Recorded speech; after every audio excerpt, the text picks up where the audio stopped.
नमो अरिहन्ताणम् नमो सिद्धाणं नमो आयरीयाण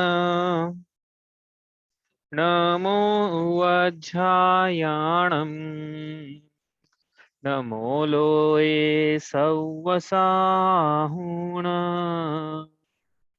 तीन भुवन में सार वीतराग विज्ञानता शिव स्वरूप शिवकार नमः त्रियोग संहारिके। हम पढ़ रहे परमागली ग्रंथ श्री छड़ाला जी। इसके रचयिता है पंडित श्री दौलत राम जी। इसके अंतर्गत उन्होंने 6 ढालें लिखी है। उसमें से हमारी चल रही 5वीं ढाल। उसके अंतर्गत हम पढ़ रहे हैं अब लोक भावना। पढ़ते हैं इसको एक बार।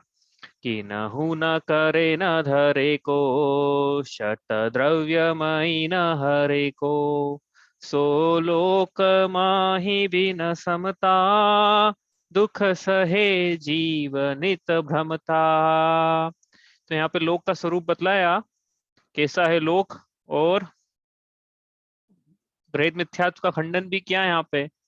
और ये भी बतलाया कि इस लोक में जीव दुखों को उठा रहा है, क्यों उठा रहा है, सारी बातों का वर्णन किया है। तो क्या लिखा है यहाँ पे कि लोक कैसा है, छठ द्रव्यमयी है, 6 द्रव्यों के समूह को विश्व कहते हैं। उसी विश्व के अंतर्गत लोक भी है, उसका सबसेट है। और देखेंगे, आपको पता ही है, हमने पढ़ा देखा भी था अपन ने तीसरी ढाल में और पहली ढाल में भी देखा था। 3 भुवन में सार जब ये पंक्ति की थी तो 3 भुवन में अर्थ जब किया था तो वहां लोक देखा था हमने एक बार का। तो और देखेंगे इसको उसके पहले कि षट द्रव्यमयी है, ऐसा है ये लोग। तो कौन कौन से 6 द्रव्य है, नाम सबको याद हो गए होंगे अभी।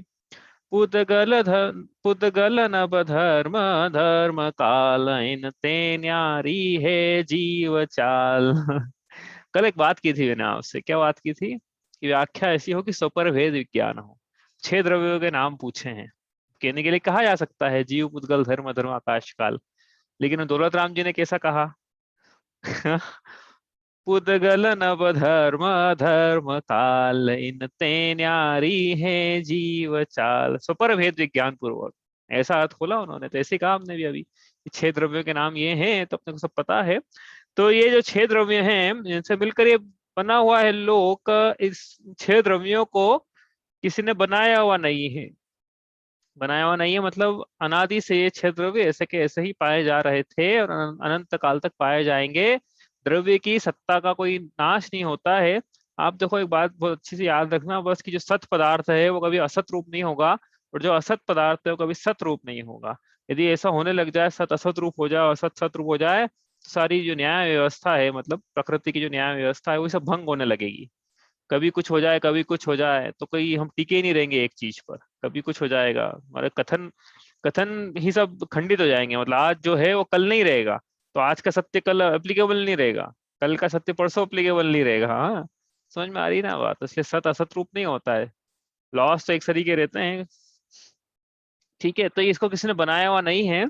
तो यहाँ पे जो खंडन किया है मान्यताओं का, कि ऐसी जो विश्व मान्यताएं चली आ रही है कि कर्ता धर्ता हरता है इस विश्व का, कोई ऐसी कल्पनाएं हैं।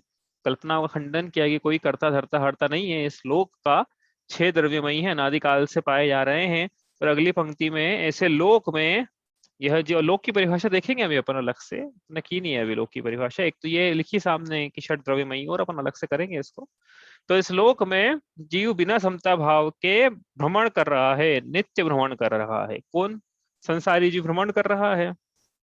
तो क्या मिला भ्रमण करके? तो दूसरी ढाल की पहली पंक्ति में लिख के आ गए थे कि भ्रमण करके तो ऐसे मिथ्या दग ज्ञान चरण वश भ्रमत भरत दुख जन्म मरण, जन्म मरण के दुख मिले, और जन्म से लेकर मरण तक के सारे दुख इसने उठाए हैं।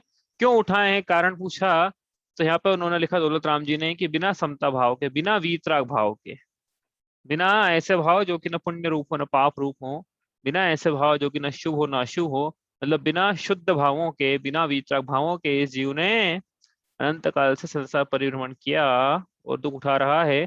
इसका मतलब ये भी समझ में आता है कि यदि हमें संसार परिभ्रमण को, हमारा दो बातें समझ में, देखो अपने बात क्या निकालनी है अपने को, अपन तो हाँ निकाल, कल जो चला था ना अपना प्रसंग स्टार्टिंग में, हाँ, कि क्या अपने को क्या बात निकालनी है। तो अपने को तो ये निकालनी है कि मेरा अस्तित्व इस शरीर में आने के पहले था, शरीर इस शरीर में आने के बाद भी रहेगा। मेरे अस्तित्व को किसी ने बनाया हुआ नहीं है, मैं जिसमें मेरे पने का बोध है मुझे, वो अनादिकाल से है। मेरा ये जो आत्मा है, जो इसको मैं कह रहा हूँ, वो अनादिकाल से, उसको किसी ने बनाया हुआ नहीं है। शरीर छूटने के बाद भी उसका अस्तित्व रहेगा। हम्म। अब ये रहेगा, लोक में भ्रमण कर रहा है ये जीव, तो सुख की प्राप्ति कैसे हो? सुख की प्राप्ति कैसे होगी कि सत्य का हो, उसको भान हो, सत्य का दर्शन हो, समीचीन श्रद्धान हो, समीचीन ज्ञान हो। और फिर यहाँ कह रहे हैं कि यहाँ तो अब क्या है, दूसरी प्रतिमाधारी के लिए विशेष विवक्षा है। तो कह रहे हैं कि भाई यदि मुझे यदि वीतराग भावों की उत्पत्ति नहीं हुई तो मैं भ्रमण करता रहूंगा, इसलिए अब मुझे वीतराग भावों की उत्पत्ति हो। एक मिथ्या दृष्टि हो तो एक कषाय चौकड़ी का भाव हो, सम्यक दृष्टि हो तो कषाय चौकड़ी का, और पांच पंचम अनुष्ठानवर्ती उसके तीन कषाय चौकड़ी का, ऐसा भाव कि वीतराग भावों की उसको उत्पत्ति वृद्धि हो।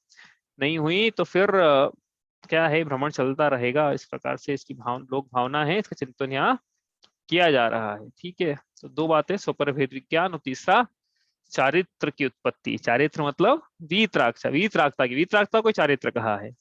ठीक है, अब ये अपन कर रहे थे कल, तो इसमें अपन ने जो पंक्ति थी ग्रहित मिथ्यात्व की, उसका खंडन किया है, उसको अपन विस्तार से इसलिए पढ़ रहे हैं क्योंकि वो अपन पढ़ चुके हैं, उसका रिवीजन अपने को करना है। ठीक है, तो अपन यहाँ पे थे दूसरी ढाल में, ये पंक्ति कर रहे थे। ये तो हो गई थी, चलो यहाँ से करते हैं अपन। रागादि भाव हिंसा समेत दर्वित त्रसथावर मरण खेत ते क्रिया तिन्हें जानू कुधर्म तिन सरधे जीव लहे अशर्म। तो यहाँ पे उन मान्यताओं का खंडन किया जा रहा है जिन मान्यताओं में ऐसा बतलाया जाता है कि लोक का कोई करता धरता हरता है। जो कि दौलत राम जी ने अभी कहा, लोक भावना में कोई करता धरता हरता नहीं है, इसका मतलब सब मान्यता झूठी हो गई ना। तो पहचान कैसे करें कि कौन सच्चा है कौन झूठा है? भाई वो उन्हीं के, देख लो कि एक चीज झूठी है, सभी चीज झूठी रहेगी वहां पे। तो क्या है कि एक झूठ पकड़ में आएगा ना, तो उस झूठ को ढकने के लिए 50 झूठ 100 झूठ और बोलना पड़ते हैं। ऐसी लोग बोला जाता है कि एक झूठ को ढकने के लिए 100 झूठ बोलना पड़ते हैं। तो क्या बता रहे हैं यहाँ पे कि ग्रहित मिथ्यात्व मतलब ऐसा मिथ्यात्व जो जिसने परोपदेश नया धारण किया है, जो देव शास्त्र गुरु में विपरीत मान्यता है, या कुगुरु कुदेव कुधर्म में मान्यता है, उसे यहाँ पे ग्रहित मिथ्या दर्शन कहा। उसमें हमने कुगुरु का स्वरूप देखा। कौन होते हैं कुगुरु? जो अंतर में राग द्वेष धर रूपी परिग्रह रखते हैं, को अच्छा मानते हैं। बहिरंग में जो धन से और वस्त्रों से, वस्त्र भी लिख दिए वहां पे, हाँ कुछ छोड़ा नहीं, वस्त्रों से स्नेह है। वस्त्र छोड़े जा सकते हैं ना, तो छोड़ो उसको, इसलिए वस्त्र नहीं छोड़ना मतलब आपने वस्त्र को रखना, राग को रखना, राग राग अच्छा माना आपने, हाँ। इसलिए जो बहिरंग में धन से और अंबर से स्नेह रखते हैं, जो खोटा वेश धारण करते हैं, ये भी इंपॉर्टेंट है। खोटा वेश धारण किया लोगों को ठगने के लिए। और जो महंत बनाए जाते हैं कि मुझे धर्म के कार्यों में आगे रखो, देखो मैंने ऐसा वेश धारण किया ना, क्योंकि दुनिया वेश धारण से ठगाती है, इसलिए लंबी दाढ़ी, लंबे बाल, गेरुआ वस्त्र या इसी माला। तो ये जो खोटा वेश धारण किया, और कैसे होते हैं कुगुरु, जन्म रूपी जल में पत्थर के नाव के समान होते हैं। हमने एक चीज वहां पे देखी थी, जब पिछली बार पढ़ा था अपन ने दूसरी ढाल में, कि फिर क्या पता है कैसे पड़ेगा भाई ये इनका वेश ऐसा है। हाँ चलो आप बताओ, आपको याद है तो। आपसे प्रश्न है कि हमने उन पे आक्षेप लगाया, कुगुरु के संबंधित आक्षेप लगाया कि देखो आपके जो गुरु हैं ये लंबे बाल, लंबी दाढ़ी, और ये इस प्रकार से मतलब जो अनयूजुअल वेश है वो धारण करते हैं। मतलब जो सामान्य गृहस्थ है ना, जैसे पेंट शर्ट वाले, सामान्य वैसा वेश नहीं रहता है इनका, इनका अलग रहता है वेश। तो इनको अलग से पहचान करवानी है अपनी वेश के माध्यम से कि हमारा वेश अलग है, तो हमारा सारा व्यवहार अलग प्रकार से हो, हमारी प्रतिष्ठा, हमारा मान सम्मान धर्म के क्षेत्र में अलग प्रकार से हो। ऐसा इन्होंने, क्योंकि वेश देख कर ही ठगाती दुनिया। हाँ, छठी क्लास में था ना, तो कमल वेद मैडम ने एक और बात बताई थी कि व्यक्ति की पोशाक से उसकी पहचान हो जाती है। हाँ, तो मतलब तो इन्होंने पहचान अपनी वेशभूषा से करवाई। ठीक है, कहना तो अपने को ये था। अब प्रश्न ये है कि हमने इनको पर आक्षेप लगाया कि आपके गुरु जानबूझ के ऐसा वेश धारण करते हैं कि उनकी अलग से पहचान खोटा वेश है। तो उन्होंने हमसे प्रति प्रश्न पूछा कि ये आपके जो दिगंबर संत हैं उनका वेश भी तो नॉर्मल नहीं है ना, उनका भी तो अलग हटके है भाई, निर्ग्रंथ ही वेश है। चलो कोई वेश नहीं हो, लेकिन वो कोई वेश नहीं होना, निर्ग्रंथ वेश होना भी तो कोई वेश है, निर्ग्रंथता भी तो एक वेश है, तो वो सच्चे है और हमारे झूठे, ऐसा कैसे? ये उनका प्रश्न है आपसे, तो आप क्या उत्तर दोगे? प्रश्न आ गया होगा समझ में। हमने उन पर आक्षेप लगाया कि आपका ऐसा खोटा वेश है। तो उन्होंने बोला आपका वेश है ये भी तो कुछ अलग प्रकार से है, सामान्य गृहस्थों का जैसा वेश रहता है दिगंबर संतों का वैसा तो नहीं रहता है ना, दिगंबर संतों का वेश वो भी अलग है कुछ। तो वो सच्चा कैसे है फिर, हमारा झूठा कैसे है? तो आपका क्या जवाब है? वो परिग्रह रहित है। हाँ, तो परिग्रह रहित है तो? हमारे जो साधुओं का है वो हाँ निर्ग्रंथ है, परिग्रह रहित है, मतलब हाँ परिग्रही है, राग हाँ द्वेष हाँ दूर है, संयम हाँ संयम है। हाँ हाँ, बिल्कुल सही बात है, सही उत्तर है ये। एक्चुअली देखो, अपन ने पढ़ा था ना वहाँ पे, तो टोडरमल जी ने प्रश्न उठाया मोक्ष प्रकाशक में, उन्होंने उत्तर भी वही दिया कि कैसे पता पड़ेगा। तो उन्होंने लिखा कि देखो, विषय कषाय हिंसा परिग्रह को तो सारे दर्शन बुरा ही मानते हैं। हाँ, वो करते नहीं है, हालांकि वो मानते बुरा है, लेकिन क्रियाएं ऐसी नहीं है उनकी। तो वो विषय पोषण मतलब कथाओं में उनके विषय कषाय का पोषण मिलेगा, लेकिन पूछने जाओगे कैसा है तो बोलेगे नहीं, बुरा ही है ये तो, हिंसा बुरी है, ऐसे बोलेंगे। कोई भी जाओगे ना, बोलेंगे बुरा ही है वो। तो फिर जब विषय कषाय हिंसा परिग्रह को जब सभी दर्शन बुरा मानते हैं, तो वेश कौन सा सच्चा है, कौन से गुरु का सच्चा है? वही गुरु का वेश सच्चा है जिनके वेश में विषय कषाय का किंचित भी लगाव नहीं है, वही वेश सच्चे हैं। इसलिए दिगंबर संतों का वेश, आरिका माता का वेश और 11वें अनुष्ठान वर्ती एलगी शुल्लक जी का वेश, इनमें विषय कषाय का किंचित भी लगाव नहीं होने से यही वेश सच्चे हैं, इससे वासत की सिद्धि होती है ना। ऐसा नहीं कि इनको भी अलग रखना था इसलिए, ये हमको विषय कषाय अच्छे नहीं है, तो वो वेश धारण किया हमने कि जिसमें विषय कषाय किंचित भी लगाव नहीं। ठीक है, आगे चले। अपन ने कुगुरु की बात करी, इसके बाद अपन ने पढ़ा कुदेव क्या होते हैं। तो कुदेव का तो बड़ा आसान सा भाई, जो दोष हम में पाए जा रहे हैं, बड़ा सीधा सा लॉजिक है। जो दोष हम में पाए जा रहे हैं, मुझ में पाए जा रहे हैं, वो मेरे देव में नहीं होना चाहिए। बस सीधी सी बात है, बिल्कुल सीधी। जो बीमारी मुझ में पाई जा रही है, मेरे डॉक्टर में नहीं होना चाहिए वो। ये तो डॉक्टर की अपनी बीमारी का इलाज हो नहीं पा रहा है, वो मेरा मेरा इलाज क्या ठीक करेगा? वही बीमारी से तड़प रहा है। वो बोले कि मैं जाऊं तो मेरा क्या इलाज करेगा फिर? तो इसलिए जो मुझ में दोष है वो मेरे देव में नहीं होना चाहिए। तो मुझ में क्या दोष पाए जा रहे हैं? 18 प्रकार के दोषों की चर्चा अपन ने की थी। क्षुत पिपासा जरांतक जन्मांतक भय स्मय राग द्वेष मोह निद्रा चिंता। हाँ, इस प्रकार के जो 18 दोष है, ये नहीं होना चाहिए देव में। यदि एक भी पाया जा रहा है तो सच्चा देव नहीं है। मुझे भूख लग रही है, मेरे देव को भूख लग रही है 56 भोग, वो भी लड्डू बिल्ले के बैठे हैं हाथ में, भांग का प्याला लगाए बैठे हैं। मुझ में कामुकता है तो मेरा देव जो है वो भी स्त्री को लेके बैठा है। मुझे क्रोध आ रहा है, क्रोध से पीड़ित हूँ मैं, आकुलित रहता हूँ, क्रोध अच्छा नहीं है ऐसा मानता हूँ मैं। मेरा भगवान है वो, उसका नाम ही रुद्र अवतार है, रुद्र का अवतार, की क्रोध ही है ये तो ये अब सीधा मिलान कर लो ना भाई। ऐसा थोड़ी कि हम जैन कुल में पैदा हुए हैं इसलिए जैन धर्म अच्छा है। तो निर्णय करने का मार्ग है, निर्णय करो भाई कि मुझ में जो है वो मेरे दो दोष मेरे देव में नहीं होना चाहिए। तो मेरे लिए आदर्श है ना फिर वो। उन्होंने अपने ठीक किए तो मेरे ठीक कर पाएगा, वो डॉक्टर ने अपना रोग ठीक किया तो मेरा रोग ठीक कर पाएगा, वो अपना ही नहीं कर पा रहा है। तो शॉर्ट में कहें तो मुझ में एक दोष सबसे बड़ा, वो है राग का। हाँ, तो मेरा देव वीतरागी होना जरूरी है। वीतरागता मतलब देव कैसा हो, एक शब्द में याद रखना हो तो वीतरागी, दो में रखना हो तो वीतरागी सर्वज्ञ, और तीन में याद रखना हो तो वीतरागी सर्वज्ञ और हितोपदेशी। ऐसा होता है देव। एक शब्द में वीतरागी बोलो, काम हो जाएगा। अब वो उसको गुण कर देना, 11 12 अनुष्ठान को उसको गुण करके चलना। तो एक शब्द में बोलना है तो देव कैसे होते हैं? वीतरागी होते हैं। जो जो आत्मा वीतरागी है वो देव है। हम्म, सीधी सी बात है। क्या क्या गलत है इसमें बताओ? पर स्वयं खंड अपन न्याय न्याय दृष्टि से सोचो इसको, ऐसा नहीं कि हट कुल परंपरा से मत सोचो इसको कि हम जैन कुल में पैदा हुए ऐसे बोलना ही पड़ेगा वीतरागोत्परो देवो न भूतो न हो, ऐसा नहीं है। हम आप निर्णय करके कि हम राग से दुखी हैं, अपने इस बात का निर्णय, अपनी इच्छाओं से दुखी हैं, आकुलता से दुखी हैं। ये जो पीड़ा हो रही है, क्षुध पिपासा जन्म मदमरण, भूख लगना प्यास लगना, ये इनसे तो दुखी है जीव। तो ऐसा होना चाहिए ना देव की, जिसके पास ये जिसको ये नहीं होते हो, तो उसको देव बोलेंगे कि हाँ भैया ये सच्चा डॉक्टर है। बस अब वो निर्णय कर लो। आपको हमको नाम से मतलब नहीं है। बुद्ध वीर जिन हरिहर ब्रह्मा या उनको स्वाधीन कहो। आप हमको मोहम्मद नाम का वीतरागी लेके आ जाओ, हम नमोस्तु करने को तैयार हैं। लेकिन आप महावीर नाम का सरागी लेके आ जाओ और बोले भगवान है तो हम नमोस्तु करने को तैयार नहीं। हमको नाम से कोई मतलब नहीं, हमको तो वीतरागता चाहिए। जहां वीतरागता है वो हमारा सिर झुकता है।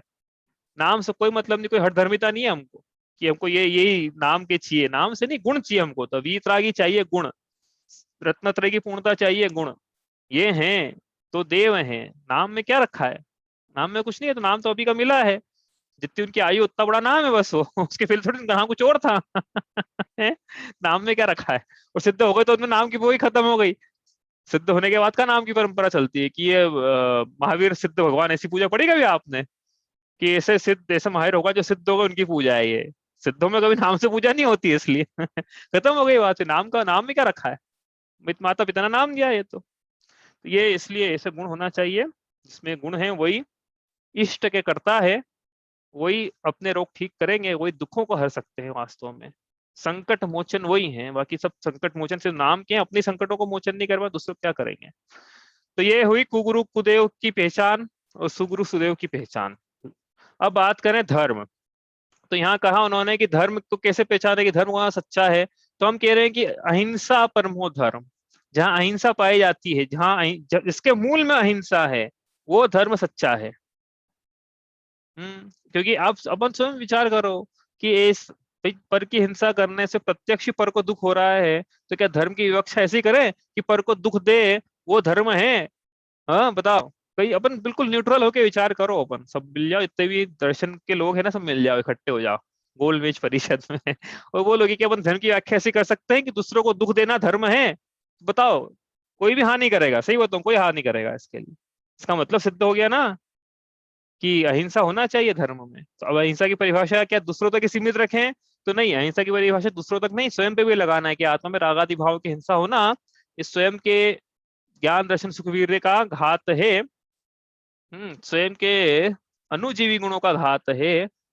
तो ये इन जो आत्मा का घात करे उनका घात हो, मतलब उन कर्मों का घात हो जिनका हो चुका है, वो जो करना बतलाते हैं जिस मार्ग से होता है वो सच्चा धर्म है। मतलब क्या है? रागादि भाव ना हो अंदर में, मतलब आत्मा के चारित्र का घात न हो, और बहिरंग में पर जीवों का घात न हो, मतलब स्व का भी घात न हो पर का भी घात न हो, ऐसा स्व पर दया युक्त धर्म है वो। वही स्वार ऐसा सार ऐसा तीसरे हाल में कहा भी आया, कह के भी आया, धर्म दया युक्त सारो यही हुमान संकित को कारण अष्टंग जुधारो। धर्म दया युक्त सारो, धर्म कैसा होता है? दया युक्त होता है, वही धर्म सारभूत है। तो ये स्व पर दया युक्त धर्म ऐसा है, यही श्रेष्ठ है। सारी परिभाषाएं जो है धर्म की यहाँ से निकल के आ जाएगी फिर स्व पर दया युक्त धर्म से, कि पर की भी दया, स्व की भी दया, पर का भी कल्याण हो, स्व का भी कल्याण हो, स्वयं भी हम जिए, औरों को भी हम जीने दें, उनको मार्ग दिखलाएं सच्चे सुख का, और स्वयं भी उस मार्ग पर चल के सुखी हों, ये धर्म है। उन लोगों ने पता नहीं क्या क्या इसकी व्याख्या खोली उनके हिसाब से। तो जो उत्तम सुख में धरता है धर्म, धर्म मतलब जो उत्तम सुख में धरे वो धर्म है, क्योंकि जीव दुखों से डर लगता है, जीव को सुख चाहता है वो, तो धर्म वो मार्ग बतलाता है। धर्म की परिभाषा ही व्युत्पत्ति परक वही है कि धर्म मतलब अपन क्या सोचते हैं कि धर्म करना है, एक चीज 50 चीजें करना है ना जीवन में, तो एक चीज धर्म भी करना है जैसे। हाँ, तो धर्म का वेटेज 2% है और हम तो कहते हैं वो 100% वेटेज है। क्यों? क्योंकि जो आप कह रहे हो 98% चीजें करना है ना, उसके पीछे भी हिडन डिजायर सुख की है। क्यों 98 मतलब जो भी 50 काम करना है, मतलब हमने क्या बोला, 50 काम करना है जीवन में, एक काम उसमें धर्म है, 50 काम दूसरे है, ऐसा जीव मानता है। ये भी करना है, वो भी करना है, धर्म भी करना है। तो हम कह रहे हैं कि भैया पूरे 50, उन जो 50 काम है ना, उसके पीछे सबके पीछे हिडन डिजायर है, वो सुख की है, सुख की चाह है, अर्ज ऑफ हैप्पीनेस है। तो हम तो कह रहे हैं कि धर्म में ऐसी ताकत है जो कि सुख दे सकता है। अपन देखा था ये, अपन बोधिदुल्लभ भावना वापस देखेंगे कि धर्म भावना पढ़ेंगे ना जब अपन, जांचे सुरदुर देय सुख चिंतत चिंतारेन बिन जांचे बिन चिंतये धर्म सकल सुख देन। धर्म ही संसार के समस्त सुखों को देने में सक्षम है, इसके अलावा और कोई सक्षम ही नहीं है। हम तो ये कह रहे हैं यहाँ पे, तो बिल्कुल बात तो क्या है कि उत्तम सुख में धरे वो धर्म है, हमें सुख की चाह है, तो धर्म ही चिररक्षक धर्म हमारा है, हे धर्म हमारा चिर साथी। पढ़ेंगे धर्म भावना वापस, ठीक है। तो लेकिन यहाँ पे बात कर रहे हैं कुधर्म की। तो कुधर्म ने क्या सिखाया? ये ऐसा नहीं सिखाते हैं, वो तो क्या सिखाते हैं कि रागादि भाव अच्छे हैं, विषयों का पोषण अच्छा है, कषायों का पोषण अच्छा है। वो सब पूर्ण वितरागता की बात नहीं करते हैं। कषायों की मदद की भले एक आध बार बात कर लें वो अलग बात है, लेकिन हिंसा में धर्म बतलाते हैं, पशु बलि में धर्म बतलाते हैं। वेदों में ऐसे पंक्तियां हैं कि देखो वो क्या दोनों प्रकार की बातें। एक तो क्या लिख कहते हैं वेदों में कि हिंसा करना बुरा है, ठीक है। उन्हीं वेदों में आगे चल के लिखते हैं फिर वो कि यदि पशु यज्ञ के लिए पशु बलि दी जाए तो धर्म के अर्थ की गई हिंसा दोष के योग्य नहीं है। अब संकल्प पूर्वक हिंसा की जा रही है, संकल्प पूर्वक कर रहे हैं वो, आरंभ पूर्वक नहीं कर रहे हैं। हाँ, आरंभ पूर्वक किए तो एक बार चलो कि संकल्प पूर्वक तो नहीं, कि उतना दोष तो नहीं है, संकल्प का तो महान दोष है, आरंभ का तो इतना दोष नहीं है। लेकिन वहाँ संकल्प पूर्वक बलि दी जा रही है पशुओं की, और कह रहे हैं कि ये हिंसा दोष के अर्थ नहीं है। ये कैसी उल्टी सीधी उटपटांग बातें नहीं है कि संकल्प पूर्वक तो मत करो, कम से कम आरंभ पूर्वक भी हो जाए, तुमको अत्याचार करना है, उसको पश्चाताप प्रायश्चित लेना है, प्रतिक्रमण करना है। लेकिन यहाँ तो संकल्प पूर्वक हिंसा को धर्म बतलाया जा रहा है। और अंतरंग में भी राग द्वेष, उनके स्वयं के भगवान जो हैं वो वीतरागी नहीं है, तो वहां से क्या शिक्षा मिलेगी कि राग में धर्म होता है।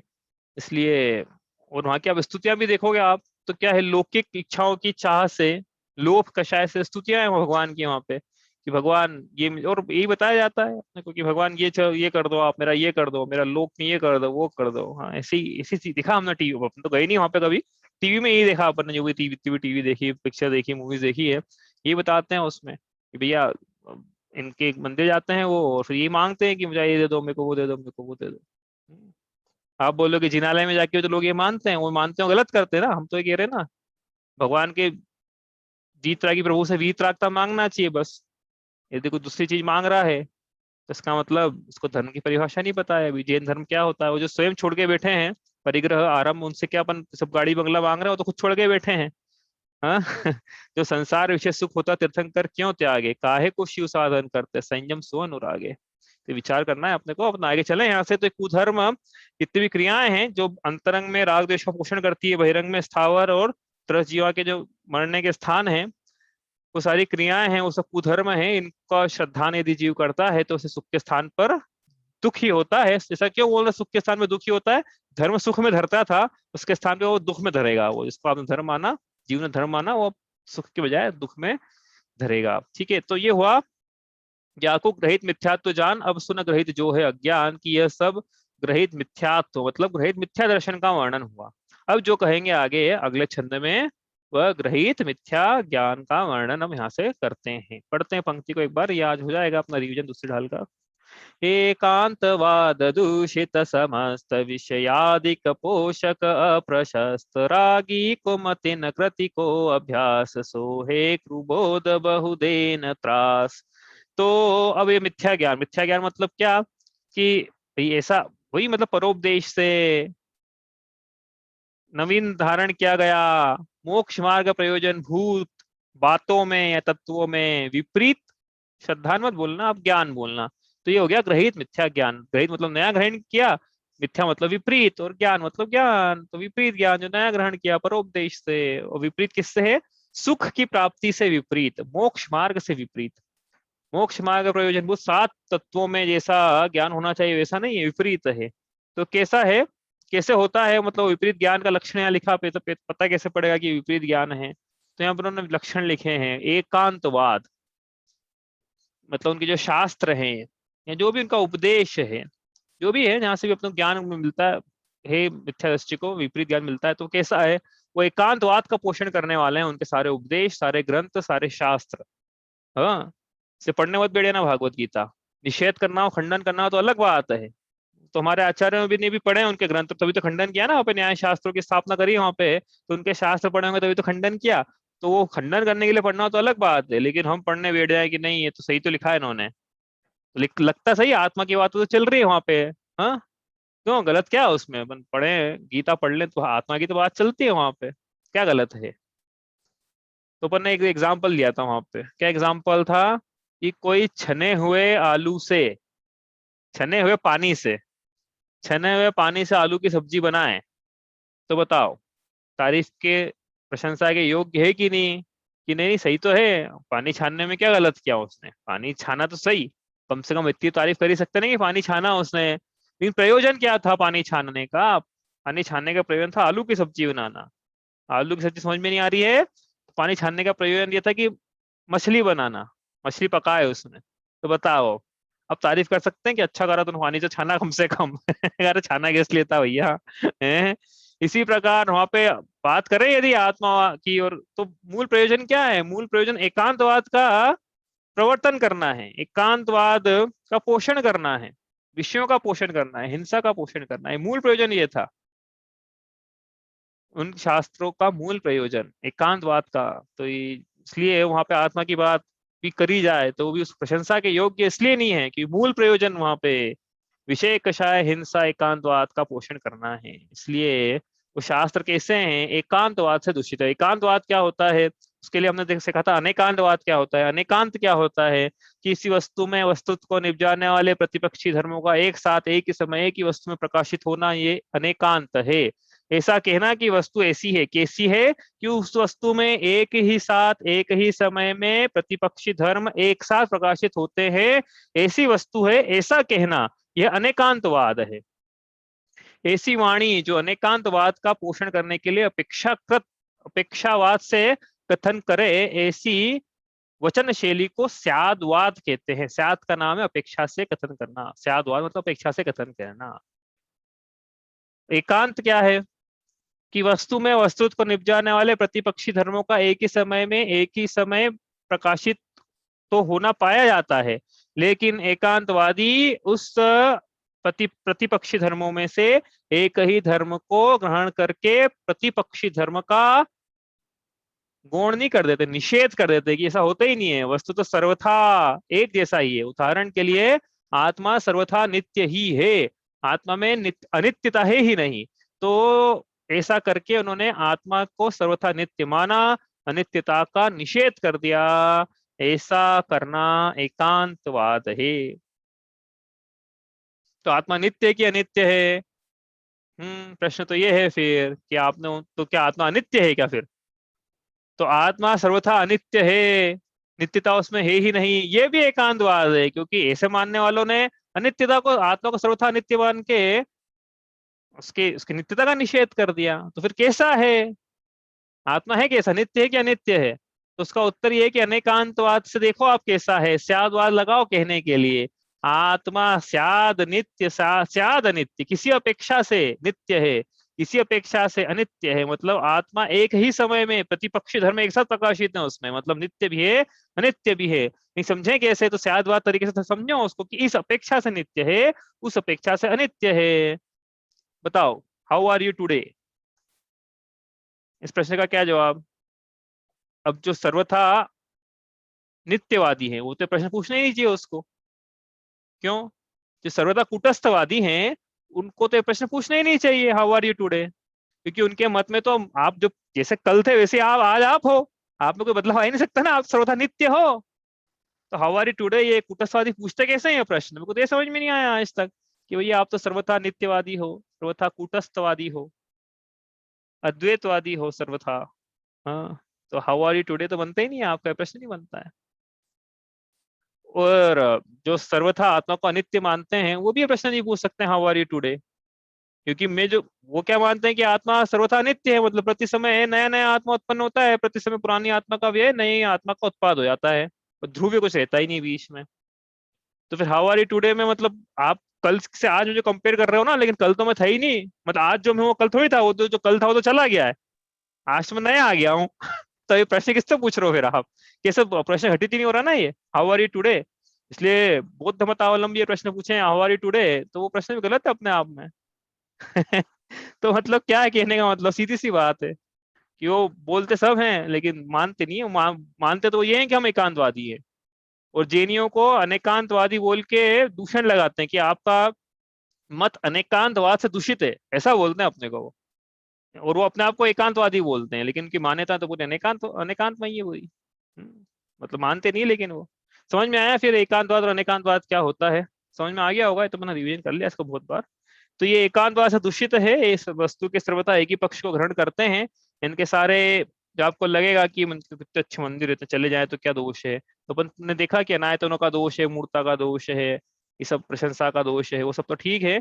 लेकिन मूल दोष तो क्या है कि ये जो इनके मंदिर हैं, मान्यताएं हैं, क्रियाएं हैं, पर्व हैं, भगवान हैं, शास्त्र हैं, गुरु हैं, सबके मूल में एकांत है, वस्तु के एक ही स्वरूप को ग्रहण करते हैं। तो इसका मतलब एक वो छह अंधे जो हाथी पे हाथ लगा लगा के देख रहे हैं, शट दर्शन है हिंदुस्तान में। तो हाथी को हाथ लगा लगा के देख रहे हैं छह अंधे कि हाथी का स्वरूप कैसा है, तो जिसका जो हाथ में आया बोले ऐसा ही है, तो सर्वथा ऐसा ही है। बताओ, सही हाथी को जैसे लोग को बतला पाएंगे वो इस प्रकार से कि लोग ऐसा ही है? वो तो जो स्याद्वादमय दृष्टि से देखेगा वही बतला पाएगा ना, ऐसा है। तो इसलिए ये पढ़ने लायक नहीं है इनके शास्त्र। और कैसे है, एकांतवाद के अलावा विषयाधिक पोषक अप्रशस्त, विषय और कषाय इनका पोषण करने वाले हैं। इनकी कथाओं में विषयों का पोषण है, कषायों का पोषण, जितनी भी कथाएं देखना आप इसमें, तो इसमें विरक्ति की बात नहीं है, वैराग्य की बात नहीं है, शुद्धता की बात नहीं है। ये तब भी कोई करता है तो लौकिक अनुकूलताओं के लिए वो करता है कि मुझे विद्या की सिद्धि हो जाए आदि आदि। तो विषयों का कषायों का पोषण करने वाले हैं। और अप्रशस्त हैं, अप्रशस्त मतलब इनकी कोई ऑथेंटिसिटी नहीं है, सब सब विपरीत है, काल्पनिक है कहने का मतलब। और कैसे हैं, रागी कुमतिन कृतिश्रुत को अभ्यास, किनके द्वारा रचे गए हैं, जो या तो सरागी हैं या जो अज्ञानी हैं उनके द्वारा रचे गए हैं। और कैसे हैं, कुबोध हैं, कुबोध है मतलब विपरीत है। और कैसे हैं, बहुत त्रास देने वाले हैं, इनका जो अध्ययन करते हैं उनको सुख के स्थान पे, क्योंकि रेसिपी वो जो प्रिस्क्रिप्शन है वो प्रिस्क्रिप्शन ही गलत है ना। ये जो डॉक्टर जिसने प्रिस्क्रिप्शन दिया है उसको पता ही नहीं था कि सही प्रिस्क्रिप्शन क्या है। लिखा है ना यहाँ पे रागी कुमतिन। झूठ बोलने के दो ही कारण है संसार में, एक तो अज्ञानता और दूसरा राग, और दोनों पाए जा रहे हैं उनके भगवान में। वो अज्ञानी भी है और रागी भी है, तो सत्य का पोषण कैसे करेंगे, उनको सत्य तो पता नहीं है, वो पता भी है तो सत्य बताएंगे नहीं क्योंकि वो रागी हैं। बता मतलब 100% श्योरिटी थोड़ी कि रागी व्यक्ति सत्य बोल रहा है कि नहीं बोल रहा है। इसलिए सत्य बोलने का अधिकार तो किसे है, वीतरागी और सर्वज्ञ जो है वही हितोपदेशी है। जो वीतरागी सर्वज्ञ नहीं वो हितोपदेशी हो ही नहीं सकता है। इसका मतलब ये हो गया। हाँ, सत्य पता होना चाहिए ना बोलने के पहले, सर्वज्ञता चाहिए, इसका मतलब ये है। तो उनकी कथाओं में कहीं लगता नहीं कि भगवान सर्वज्ञ है। बहुत बार अपन ने इसके ऊपर ने विवेचना ना करी, भगवान को ही नहीं पता रहता है कि ऐसा हो गया, उनके भक्त बताते हैं अच्छा ऐसा हो गया क्या, पता ही नहीं था हमको। तो अच्छा आपने बताया, भगवान को आश्चर्य हो जाता है वहां पे, भगवान को कौतूहल हो जाता है। बताओ भगवान को कौतूहल आश्चर्य कब होगा, तो जिसे पता नहीं था चीज का बाद में पता पड़ा आश्चर्य हो जाए, तो मतलब इसका मतलब पता नहीं था मतलब अज्ञानी हुआ ना भगवान। बताओ ऐसा ऐसा अज्ञानी डॉक्टर और झोला छाप डॉक्टर प्रिस्क्रिप्शन लिख दे, अपना रोग ठीक होने के पहले बढ़ जाए, डॉक्टर के पास जाए अपन कि आपने तो ऐसा लिखा कि हमारा रोग बढ़ गया, फिर डॉक्टर क्या बोले, हम तो भोले थे हमको क्या पता सही क्या है। तो बता हो जाएगी अपने को बायोलॉजिकली फिट हो जाएगी बात। इसलिए क्या है, इनसे अपने को दूर रहना है। आपको बोले हम तो पढ़ते ही नहीं है सब, आपने जो जो बताया नाम बताया नहीं आता कि हालांकि अपन ने, लेकिन जो भी हैं हम तो पढ़ते ही नहीं है ये सब, तुमको तो कोई मिथ्या ज्ञान पाया ही नहीं जाता है। सबसे बड़ा मिथ्या ज्ञान का साधन आज के जमाने में है TV, WhatsApp, Facebook, television, laptop, mobile. ये सब इन पे क्या है, मिथ्या ज्ञान का पोषण होता रहता है। जितनी भी मान्यता बनी है हमारी विपरीत धर्म को लेके, वो सब इनमें टेलीविजन का बहुत बड़ा हाथ है। माइथोलॉजिकल सीरियल आते हैं उसमें यही बताया जाते हैं क्या कि भगवान ऐसे होते हैं, करता धरता हरता, यही बताया टीवी सीरियल में, यही बताया जाता है। परिग्रह होना अच्छी बात है, कहाँ से बता पड़ा आपने को, टीवी देख के बता पड़ा ना परिग्रह अच्छी बात है, किसने सिखाया आपने को सब ये। सोचने विचार करना अपनी मान्यता ऐसी कैसी बन गई। टीवी का बहुत बड़ा हाथ है, सबसे बड़ा कुशास्त्र है टीवी, सीरियल, लैपटॉप, मोबाइल, ये सब। आगे पढ़ते हैं, जे ख्याति लाभ पूजादि चाह धरि करत विविध विध देह दाह, आत्म अनात्म के ज्ञानहीन जे जे करनी तन करन छीन। मिथ्या चारित्र लिखा है यहाँ पे, ग्रहित मिथ्या चारित्र। तो यहाँ पर उन्होंने लिखा कि ख्याति मतलब प्रसिद्धि, लाभ, पूजा आदि की चाह रखकर जो भी विविध प्रकार की देह को जलाने वाली क्रिया है, जिसमें आत्मा और अनात्मा का तो कोई ज्ञान ही नहीं है, बस शरीर की क्रिया से धर्म होना माना है, तो ऐसी जो क्रिया है वो सिर्फ शरीर को ही छीण करने वाली है, इसमें किसी बात की कोई सिद्धि नहीं है, सब मिथ्या चारित्र है। पीछे फोटो है पंचाग्नि तप करते हुए। तो कहने का क्या मतलब है कि वो जो धर्म की क्रिया होती है उसमें आत्मा और अनात्मा ये सेंट्रल, भाई इस कहानी का, धर्म रूपी कहानी का मुख्य किरदार कौन है, आत्मा स्वयं। और आत्मा की उसे खबर है नहीं तो धर्म की क्रिया किसके लिए कर रहा है, फिर वो चारित्र किसके लिए अंगीकार कर रहा है। यदि आत्मा की खबर नहीं है उसको तो चारित्र तो आत्मा का होता है, शरीर का तो चारित्र होता ही नहीं है। अब आत्मा की खबर ही नहीं तो चारित्र किसका कहलाएगा फिर वो। तो क्यों धारण किया उसने कि लोगों को देखा दे कि उपवास करने से प्रसिद्धि मिलती है, इसलिए हम भी उपवास करेंगे। रोज सुबह अभिषेक करने से समाज में नाम होता है, हम भी करेंगे। रोज शास्त्रों का अपन क्या करेंगे, शास्त्रों का अभ्यास करते हैं, अभ्यास करके क्या जगत में पंडिताई करेंगे, इसलिए अपने को लोग में प्रसिद्धि मिलेगी। तो ये लिखा ना ऊपर कि भैया इसके लिए शास्त्रों का कोई अभ्यास कर रहा है कि हमको प्रसिद्धि मिले, धर्म पे कोई भी कार्य करे कि हमको ख्याति, लाभ, पूजा आदि प्रसिद्धि मिले, इसलिए यदि वो धर्म की क्रियाएं कर रहा है तो वो सारी क्रियाएं सिर्फ शरीर को क्षीण करने वाली है। ये सब मिथ्या चारित्र है, इसका हमें त्याग करना चाहिए, ऐसा अगली पंक्ति में उन्होंने स्पष्ट कहा है।